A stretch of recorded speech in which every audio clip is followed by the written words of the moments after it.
여기서는 면이 팔이 이렇게 뒤로 갔다가 갑자기 앞으로 겹치면서 다시 나오니까 이 부분이 면이 충돌하는 부분이에요. 그래서 이 부분에 주름을 쌓아주는데 선이 두껍고 크면 주름이 크게 진다고 했었어요. 이 위에다가 좀 하나씩 얹으면서 자유 드로잉 해볼게요. 제가 그린 포즈 일광 보면 엄청나게 다이나믹한 포즈는 아니에요. 왜냐면 그런 포즈면 옷주름 얘기를 했는데 옷주름이 잘 안 보일까봐 그냥 평범한 포즈? 좀 몸의 흐름만 잘 나온 포즈로 그렸거든요. 바디건을 그리죠. 바디건 좀 부드러운 털 같은 거잖아요.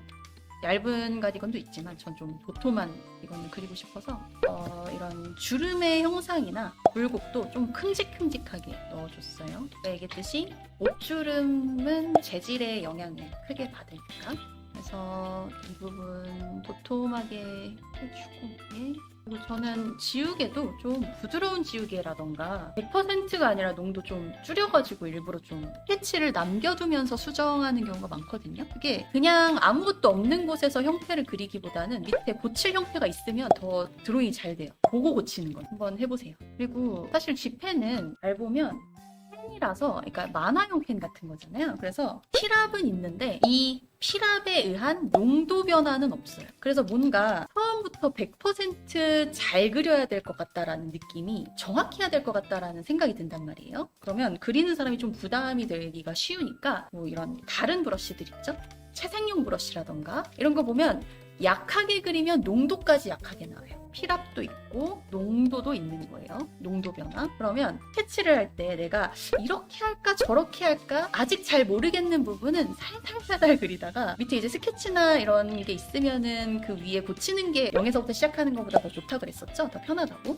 그래서 이렇게 살살살살 낙서하듯이 형태를 그려보다가 내가 이렇게 그려야겠다라는 마음이 딱 정해지면 그때 조금 진하게 필압 줘가지고 그려주면 좋습니다. 그리고 뭐 지우개도 제가 아까 얘기했듯이 그냥 뭐 완벽하게 100%다 지우는 것보다 지울 때도 전 살살 지우고 이 위에 고치듯이 드로잉 할 때가 많아요. 그러면 정말 스케치가 풍부해지고요. 다양한 방식의 방향성을 생각할 수 있으니까 꼭 한번 시도해 보시기 바랍니다. 저도 이런데 되게 겹선 많이 쓰죠. 그래서 이렇게 할까 하고 그어놓고 살짝 그어놓고 마음에 들면 조금 강하게 하는 거예요. 일단 그리기 시작했으니까 실루엣까지는 그리고 마무리를 할게요.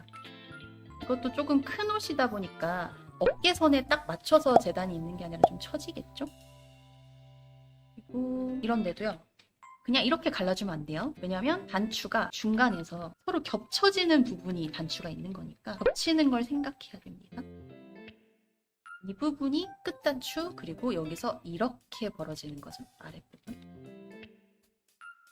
뭐 이런 곳에 주머니가 살짝 주름의 형상을 타고 들어간다던가 여기도 이렇게 돌아가니까 주머니도 살짝 벌어져야겠죠?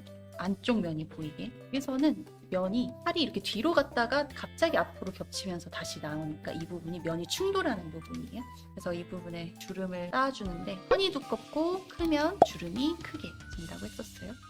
크게 만들어 놓고 밑에는 치마로 그려볼까 합니다. 이거 그릴 때 치마 그릴 때 특히 신경 써주면 좋은 부분이요. 이 부분만 보고 딱 양옆으로 치마를 갈라주면 안 돼요. 이렇게 라인을 이렇게 만들어주면 안 됩니다. 그게 아니라 전체적으로 이 인물의 도형을 봤을 때 위에서 내려다본 원기둥이라고 했었잖아요. 그리고 상자로 생각하면 이런 기울기라고. 그러면 앞면과 옆면을 이 치마에서도 구분을 해서 앞면의 기울기는 이렇게 그리고 옆면의 기울기는 이렇게 꺾어줘야 되는 거예요. 그래서 둥근 치마더라도 꺾이는 지점을 여기에 쳐서 그려줘야만 입체적인 치마로 그릴 수 있어요. 그리고 거기에 추가로 이 사람은 다리를 한쪽은 앞으로 이쪽 다리는 앞으로 내밀고 이쪽 다리는 뒤로 빠졌잖아요. 그러니까 천이 이쪽 허벅지랑 무릎이 천을 엄청 당겨주고 이 뒤쪽으로 펴지겠죠? 그래서 당기고 펴지는 그런 지점들을 만들어주면 좋을 것 같아요. 당겨지니까 원래 중력의 영향을 받아서 큰 치마를 그릴 땐 그냥 이렇게 처지게 그려주면 되지만 이쪽 다리랑 거리가 멀기 때문에 서로 천이 부족해서 이 다리 외곽에 딱 붙겠죠. 그리고 보통 좀 긴 치마는 움직임을 위해서 이렇게 앞 트임이 있거나 아니면 옆 트임이 있거나 아니면 아예 뒤 트임이 있거든요. 그래서 내가 그릴 치마의 디자인이 어디가 트여 있는지에 따라서 형상이 좀 달라질 것 같아요.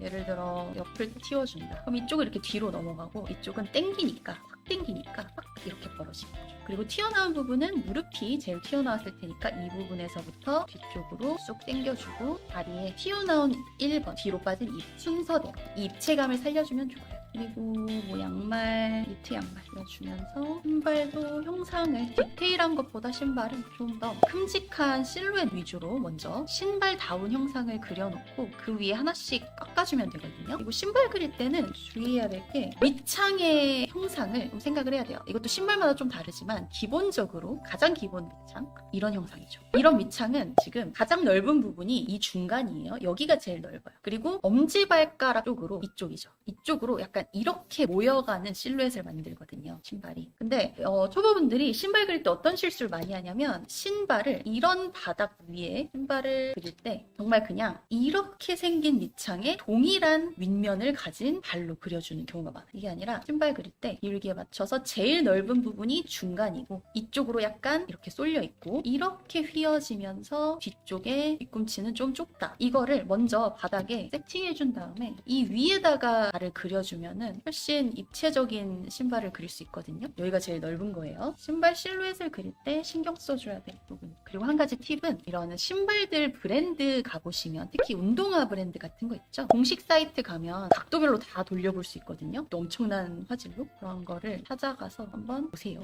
이미 있는 모델을 그리는 게 좋아요. 내 상상 속에 있는 것보다 시간 있으면 이런 것도 좀 더 자세히 그리면 좋은데 지금은 그럴 시간까지는 없어서 얘기했듯이 여기가 제일 넓어야겠죠? 이 중간.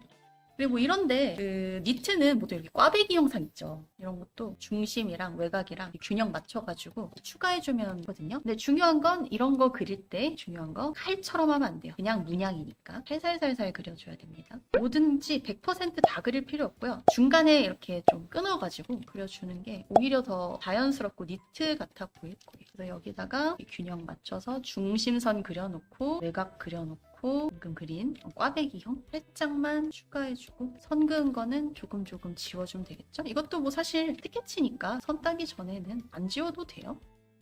이렇게 하면 스케치 하나 됐네요.